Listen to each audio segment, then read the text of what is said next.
issue that is very fluid and dynamic with a lot of players at it. But from your perspective, Senator, from Washington, D.C., when do you think there will be some stabilization of the capital markets and liquidity crisis on Wall Street? Well, Ron, I thank you for the question, but if I knew the answer, I think I'd be a very wealthy man.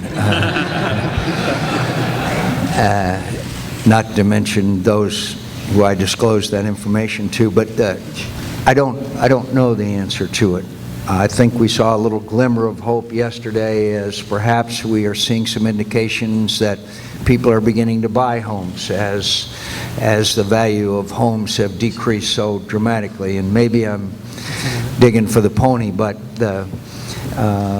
if we can have this floor wherever it is at the prices of homes reached so that there's some stability and predictability in the market, I think there's always going to be people who will go out there and beginning to buy on the prospect of having a less expensive home and the normal incentives that people have for investment and home ownership.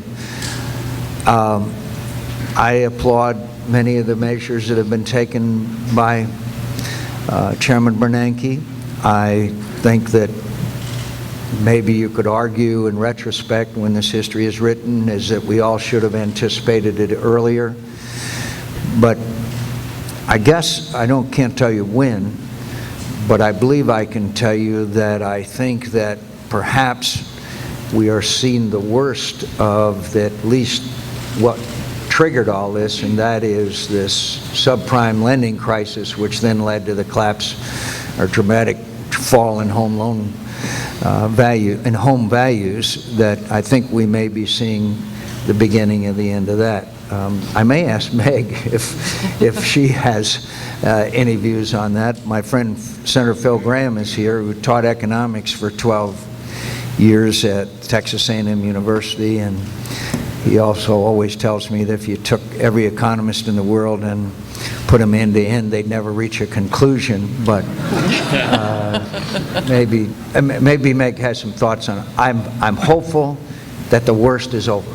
I'm hopeful that we've seen the worst of this dramatic, in the words of Alan Greenspan, perhaps one of the worst economic situations we've seen since World War II. And we will consider, as I said in my opening remarks, additional measures if they are called for because of the incredible devastation that this is wreaking on families all over America and destroying the American dream, and which is a major part of it is owning one's own home. Meg, do you want to? Sure, I'll add a few things. I mean,